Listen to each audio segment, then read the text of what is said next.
بسم اللہ الرحمن الرحیم فلما استيئسوا فلما استيئسوا منه خلصوا نجيا قال كبيرهم ألم تعلموا أن أباكم قد أخذ عليكم موثقا من الله قد أخذ عليكم موثقا من الله ومن قبل ما فرطتم في يوسف فلن أبرح الأرض حتى يأذن لي أبي أو يحكم الله لي وهو خير الحاكمين صدق اللہ العلی العظیم۔ گرامی، اللہ تبارک و تعالیٰ کی ذات فیصلے فرما رہی ہے۔ کل بھی اس کے فیصلے تھے، آج بھی اس کے فیصلے ہیں، اور آئندہ کل بھی اسی کے فیصلے ہوں گے۔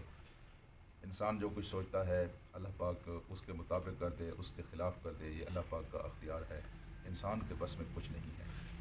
ابھی تھوڑی ہی دیر پہلے تو یہ بہت خوش تھے کہ بادشاہی مہمان بھی بنے تھے، اور 11 کے 11 اونٹ بھی لاد کر واپس لوٹ رہے تھے، اور ان کو اس بات پر بھی خوشی تھی کہ ان کے ساتھ بادشاہ وقت نے یا مصر کے بادشاہ نے جو سلوک کیا تھا کسی دوسرے کے ساتھ نہیں کیا تھا۔ لیکن یوں ہی یہ واپس لوٹے تو ان کے اوپر چوری کا الزام لگا، اور پھر حال یہاں تک پہنچا کہ حضرت یوسف علیہ السلام کے چھوٹے بھائی بنیامین دھر لیے گئے۔ اب انہوں نے بہت ترلے ڈالے، بڑی منتیں کی، بہت انہوں نے منانے کی کوشش کی سیدنا یوسف علیہ السلام کو کہ آپ بہت نیک انسان ہیں، احسان کرنے والے ہیں۔ اس مصیبت کے زمانے میں خدا کی مخلوق کا ایک کثیر حصہ آپ کے دربار میں، آپ کی سرکار میں آتا ہے، اور آپ اس کی حاجت روائی کرتے ہیں۔ پتہ نہیں کیا کیا ہے جو انہوں نے نہیں کہا، لیکن یوسف نے کہا سب کچھ ٹھیک ہے، یہ نہیں ہو سکتا کہ ہم اس کو چھوڑ دیں، جس کے سامان سے ہمارا برتن برآمد ہوا ہے، یہ چوری ہے، اور ہم اس کو تو بالکل نہیں چھوڑ سکتے۔ اب بالکل منتیں کر کر کے جب تھک گئے تو پھر قرآن حکیم نے کہا فلما استيئسوا، جب وہ مایوس ہو گئے کہ اب کوئی صورت ایسی نہیں ہے کہ بنیامین اس الزام سے یا اس جرم میں جو پکڑا گیا ہے اس سے وہ بچ سکے، تو فلما استيئسوا، جب مایوس ہو گئے منہ اس سے، تو خلصوا نجیا، تو ایک سائڈ پر ہو گئے، خالی ہو گئے، خالص مانا بالکل تنہا ہو گئے، دوسروں سے علیحدہ ہو گئے، نجیا، اور پھر آپس میں سرگوشی کی اور آپس میں میٹنگ کی کہ اب کیا ہونا چاہیے۔ قال کبیرہم الم تعلموا، ان کا جو بڑا تھا اس نے کہا کہ اے میرے بھائیو، ٹھیک ہے، یہ جو کچھ ہوا ہے سو ہوا ہے، الم تعلموا، لیکن تم نہیں جانتے ہو، ان اباکم قد اخذ علیکم موثقا من اللہ، کہ تمہارے باپ نے تم سے اللہ کو گواہ کر کے ایک بہت بڑا عہد لیا ہے، بڑی قسم تم سے اٹھوائی ہے۔ جب تم آ رہے تھے اللہ کو گواہ کر کے، سیدنا یعقوب علیہ السلام نے ان سے یہ وعدہ لیا تھا کہ میں خدا کو گواہ ٹھہرا کر تمہیں یہ بنیامین دے رہا ہوں، اور اس کو تم نے حفاظت کے ساتھ واپس لے آنا ہے۔ تو اس نے یاد دلایا کہ ابھی ہم اپنے باپ کے ساتھ کیا وعدہ کر کے گئے تھے، اور ہم نے اپنے باپ سے کیا کہا تھا، موثقا من اللہ، پختہ عہد کیا تھا، ومن قبل، اس سے پہلے، ما فرطتم فی یوسف، اور پھر اس نے اپنے بھائیوں سے، اور تو کوئی نہیں سن رہا، ہم آپس میں بیٹھے ہوئے ہیں، لیکن تمہیں تو معلوم ہے کہ تم نے بنیامین کے بڑا بھائی یوسف کے ساتھ کیا کیا تھا، اس کے ساتھ جو زیادتی کی تھی وہ تمہیں معلوم ہے۔ اب اس زیادتی کے پس منظر میں ان کو چھوٹا بھائی بھی یہ ہمارے ہاتھوں سے چلا گیا، جس وجہ سے بھی چلا گیا، تو ہمارے لیے تو موت کا مقام ہے، مرنے کی جگہ ہے، یہ تو کوئی بات نہ ہوئی کہ اللہ کے ساتھ وعدہ بھی کیا ہے، اور پھر جو یوسف کے ساتھ ہم کر کے آئے ہیں وہ ہم سب کو معلوم ہے، اب ہم والد کو کیا منہ دکھائیں۔ کہتے یہ ہے کہ یہ ان کا وہ بڑا بھائی تھا، اور اس کا نام یہودبا تھا، اور اس نے ہی پہلے حضرت یوسف علیہ السلام کو جب انہوں نے قتل کا فیصلہ کیا، اس وقت بھی یہی مشورہ دیا تھا کہ قتل نہ کرو، قتل نہ کرو، اگر ہر حال میں تم نے زیادتی بھی کرنی ہے تو اس کو کسی کنویں میں پھینک دیتے ہیں، کوئی سیارہ آئے گا اور اس کو لے کے جائے گا، اسے قتل نہ کرو۔ تو اس کا کچھ ضمیر زندہ تھا، لیکن ضمیر اگر زندہ ہو اور انسان بزدل ہو تو پھر مار کھا جاتا ہے۔ ضمیر بھی زندہ ہو، انسان بہادر ہو، تو پھر محفلوں کے اوپر، مجلسوں کے اوپر، بھائیوں کے اوپر چھایا رہتا ہے، ٹھیک ہے۔ نیکی کی آواز ایک ہوتی ہے کمزور سی آواز، اور شر کی آواز اس کے اوپر غالب آ جاتی ہے، یہ مومن کی نشانی نہیں ہے۔ مومن کسی ایسے ماحول میں اگر پھنس جائے جہاں گناہ ہو، تو وہ اکیلا بھی ہو تو وہ اپنے رنگ کو اس کے اوپر چڑھانے کی کوشش کرتا ہے، اس محفل کے رنگ میں نہیں رنگ جاتا، اور گناہ کا ماحول ہے تو میں بھی کر لوں جو کہ سارے کر رہے ہیں، بلکہ وہ کوشش کرتا ہے کہ اس ماحول کو بدل ڈالے، اور پھر دوسری کوشش اس کی یہ ہوتی ہے کہ میری بات مانی جائے، کیونکہ حق میرے پاس ہے، سچ میرے پاس ہے، نیکی میرے پاس ہے، چاہے جائے کہ گونگا بدماش بن کر وہاں چھوٹی سی اکثریت کے سامنے جھک جائے اور ان کی بات مان لے، یہ اسلام کا طریقہ نہیں ہے۔ تو یہ پہلے دبا ہوا تھا، اس کا ضمیر تو زندہ تھا، لیکن آج پھر اس کا ضمیر زندہ ہو گیا، اس نے کہا کہ اب کیا کریں جی، تو جو تم نے یوسف کے ساتھ کیا ہے وہ تمہیں معلوم ہے، تم جو کچھ کرو سو کرو، فلن ابرح الارض حتی یأذن لی ابی، میں تو اس زمین سے قدم بھی نہیں ہٹاؤں گا، میں تو اس زمین کو نہیں چھوڑوں گا، میں تو مصر میں رہوں گا، یہاں رہوں گا، حتیٰ یاذن لی ابھی، یہاں تک کہ میرا باپ وہاں سے مجھے بلائے نہیں، مجھے آنے کی اجازت نہ دے۔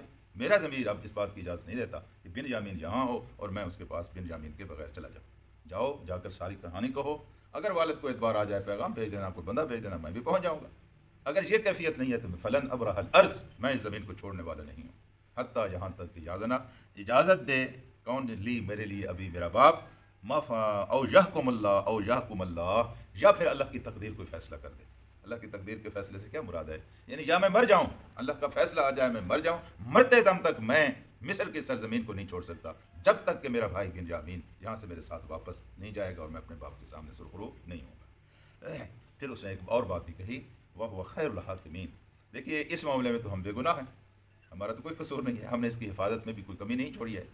اگر اس نے کوئی چوری کی ہے تو اس میں بھی ہمارا کوئی قصور نہیں ہے، نہ ہم نے اس کو کہا ہے کہ تو چوری کر، اور چوری بھی تو بادشاہ کے برتن کی کر لے، ہم نے کب کہا اس کو؟ خیر، یہ اللہ کے فیصلے ہیں، وہ اب اللہ تبارک و تعالیٰ اس مصیبت سے ہمیں بچائے گا، وہ خیر الحاکمین، وہ سب سے اچھا فیصلہ کرنے والا ہے۔ یہ ان کے بڑے بھائی نے وہاں اپنے بھائیوں سے کہا کہ میں تو اس جگہ سے نہیں جاؤں گا، میں یہاں ٹکا ہوا ہوں، تم بے شک چلے جاؤ۔ پھر آگے کیا صورتحال بنی اس کا انشاءاللہ کل تذکرہ کریں گے۔ اللہ سے دعا کرتے ہیں کہ اللہ ہمیں قرآن کو سمجھنے اور اس پر عمل کرنے کی توفیق عطا کرے۔ اللہم صلی علی سیدنا و مولانا محمد وعلی آل محمد۔ بسم اللہ الرحمن الرحیم۔ فلما استيئسوا منه خلصوا نجيا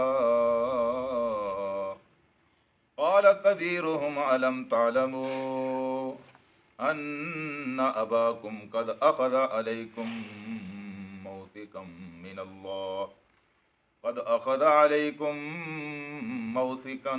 من الله ومن قبل ما فرطتم في يوسف فلن أبرح الأرض حتى يأذن لي أبي أو يحكم الله لي وهو خير الحاكمين۔ صدق اللہ العلی العظیم۔ گرامی، اللہ تبارک و تعالیٰ کی ذات فیصلے فرما رہی ہے، کل بھی اس کے فیصلے تھے، آج بھی اس کے فیصلے ہیں، اور آئندہ کل بھی اسی کے فیصلے ہوں گے۔ انسان جو کچھ سوچتا ہے اللہ پاک اس کے مطابق کر دے، اس کے خلاف کر دے، یہ اللہ پاک کا اختیار ہے، انسان کے بس میں کچھ نہیں ہے۔ ابھی تھوڑی ہی دیر پہلے تو یہ بہت خوش تھے کہ بادشاہی مہمان بھی بنے تھے، اور 11 کے 11 اونٹ بھی لاد کر واپس لوٹ رہے تھے، اور ان کو اس بات پر بھی خوشی تھی کہ ان کے ساتھ بادشاہ وقت نے یا مصر کے بادشاہ نے جو سلوک کیا تھا کسی دوسرے کے ساتھ نہیں کیا تھا۔ لیکن یوں ہی یہ واپس لوٹے تو ان کے اوپر چوری کا الزام لگا، اور پھر حال یہاں تک پہنچا کہ حضرت یوسف علیہ السلام کے چھوٹے بھائی بن یامین دھر لیے گئے۔ اب انہوں نے بہت ترلے ڈالے، بڑی منتیں کی، بہت انہوں نے منانے کی کوشش کی سیدنا یوسف علیہ السلام کو کہ آپ بہت نیک انسان ہیں، احسان کرنے والے ہیں، اس مصیبت کے زمانے میں خدا کی مخلوق کا ایک کثیر حصہ آپ کے دربار میں، آپ کی سرکار میں آتا ہے، اور آپ اس کی حاجت روائی کرتے ہیں۔ پتہ نہیں کیا کیا ہے جو انہوں نے نہیں کہا، لیکن یوسف نے کہا سب کچھ ٹھیک ہے، یہ نہیں ہو سکتا کہ ہم اس کو چھوڑ دیں، جس کے سامان سے ہمارا برتن برآمد ہوا ہے، یہ چوری ہے، اور ہم اس کو تو بالکل نہیں چھوڑ سکتے۔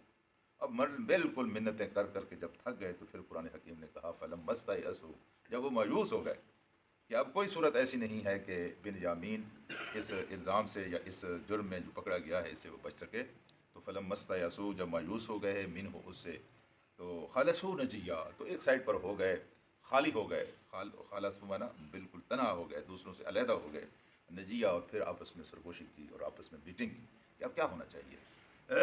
قال کبیرہم الم تعلموا، ان کا جو بڑا تھا اس نے کہا کہ اے میرے بھائیو، ٹھیک ہے، یہ جو کچھ ہوا ہے سو ہوا ہے، الم تعلموا، لیکن تم نہیں جانتے ہو، ان اباکم قد اخذ علیکم موثقا من اللہ، کہ تمہارے باپ نے تم سے اللہ کو گواہ کر کے ایک بہت بڑا عہد لیا ہے، بڑی قسم تم سے اٹھوائی ہے۔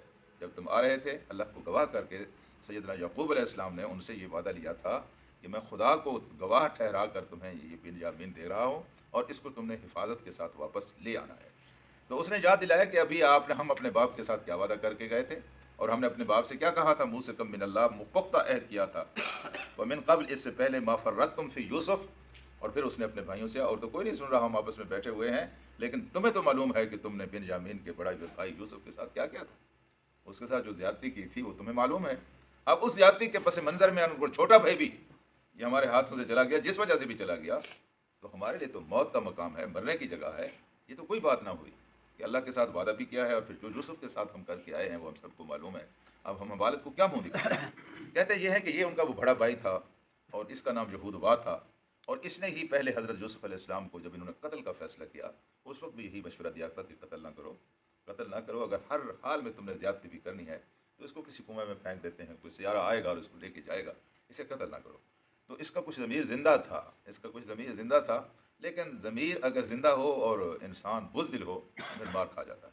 ضمیر بھی زندہ ہو، انسان بہادر ہو، تو پھر محفلوں کے اوپر، مجلسوں کے اوپر، بھائیوں کے اوپر چھایا رہتا ہے. ٹھیک ہے، نیکی کی آواز ایک ہوتی ہے کمزور سی آواز، اور شر کی آواز اس کے اوپر غالب آ جاتی ہے. یہ مومن کی نشانی نہیں ہے. مومن کسی ایسے ماحول میں اگر پھنس جائے جہاں گناہ ہو تو وہ اکیلا بھی ہو تو وہ اپنے رنگ کو اس کے اوپر چڑھانے کی کوشش کرتا ہے، اس محفل کے رنگ میں نہیں رنگ جاتا. اور گناہ کا ماحول ہے تو میں بھی کر لوں جو کہ سارے کر رہے ہیں، بلکہ وہ کوشش کرتا ہے کہ اس ماحول کو بدل ڈالے. اور پھر دوسری کوشش اس کی یہ ہوتی ہے کہ میری بات مانی جائے، کیونکہ حق میرے پاس ہے، سچ میرے پاس ہے، نیکی میرے پاس ہے. چاہے جائے کہ گونگا بدماش بن کر وہاں چھوٹی سی اکثریت کے سامنے جھک جائے اور ان کی بات مان لے. یہ اسلام کا طریقہ نہیں ہے. تو یہ پہلے دبا ہوا تھا، اس کا ضمیر تو زندہ تھا، لیکن آج پھر اس کا ضمیر زندہ ہو گیا. اس نے کہا کہ اب کیا کریں جی تو جو تم نے یوسف کے ساتھ کیا ہے وہ تمہیں معلوم ہے، تم جو کچھ کرو سو کرو. فلن ابرح الارض حتی یاذن لی ابی، میں تو اس زمین سے قدم بھی نہیں ہٹاؤں گا، میں تو اس زمین کو نہیں چھوڑوں گا، میں تو مصر میں رہوں گا، یہاں رہوں گا. حتی یاذن لی ابی، یہاں تک کہ میرا باپ وہاں سے مجھے بلائے نہیں، مجھے آنے کی اجازت نہ دے. میرا ضمیر اب اس بات کی اجازت نہیں دیتا کہ بن یامین یہاں ہو اور میں اس کے پاس بن یامین کے بغیر چلا جاؤں. جاؤ جا کر ساری کہانی کہو، اگر والد کو اعتبار آ جائے پیغام بھیج دینا، کوئی بندہ بھیج دینا، میں بھی پہنچ جاؤں گا. اگر یہ کیفیت نہیں ہے تو فلن ابرح الارض، میں اس زمین کو چھوڑنے والا نہیں ہوں. حتیٰ یہاں تک کہ یاذنا، اجازت دے. کون لی؟ میرے لیے ابھی میرا باپ. او یحکم اللہ، او یحکم اللہ، یا پھر اللہ کی تقدیر کوئی فیصلہ کر دے. اللہ کی تقدیر کے فیصلے سے کیا مراد ہے؟ یعنی یا میں مر جاؤں، اللہ کا فیصلہ آ جائے میں مر جاؤں، مرتے دم تک میں مصر کی سرزمین کو نہیں چھوڑ سکتا جب تک کہ میرا بھائی بن یامین یہاں سے میرے ساتھ واپس نہیں جائے گا اور میں اپنے باپ کے سامنے سرخرو نہیں ہوں گا. پھر اس نے ایک اور بات بھی کہی، وہ خیر الحاکمین. دیکھیے اس معاملے میں تو ہم بے گناہ ہیں، ہمارا تو کوئی قصور نہیں ہے، ہم نے اس کی حفاظت میں بھی کوئی کمی نہیں چھوڑی ہے. اگر اس نے کوئی چوری کی ہے تو اس میں بھی ہمارا کوئی قصور نہیں ہے، نہ ہم نے اس کو کہا ہے کہ تو چوری کر، اور چوری بھی تو بادشاہ کے برتن کی کر لے، ہم نے کب کہا اس کو. خیر یہ اللہ کے فیصلے ہیں. وہ اب اللہ تبارک و تعالیٰ اس مصیبت سے ہمیں بچائے گا. وہ خیر الحاکمین، وہ سب سے اچھا فیصلہ کرنے والا ہے. یہ ان کے بڑے بھائی نے وہاں اپنے بھائیوں سے کہا کہ میں تو اس جگہ سے نہیں جاؤں گا، میں یہاں ٹکا ہوا ہوں، تم بے شک چلے جاؤ. پھر آگے کیا صورتحال بنی اس کا انشاءاللہ کل تذکرہ کریں گے. اللہ سے دعا کرتے ہیں کہ اللہ ہمیں قرآن کو سمجھنے، اس پر عمل کرنے کی توفیق عطا کرے. اللہم صلی علی سیدنا و مولانا محمد و علی آل محمد.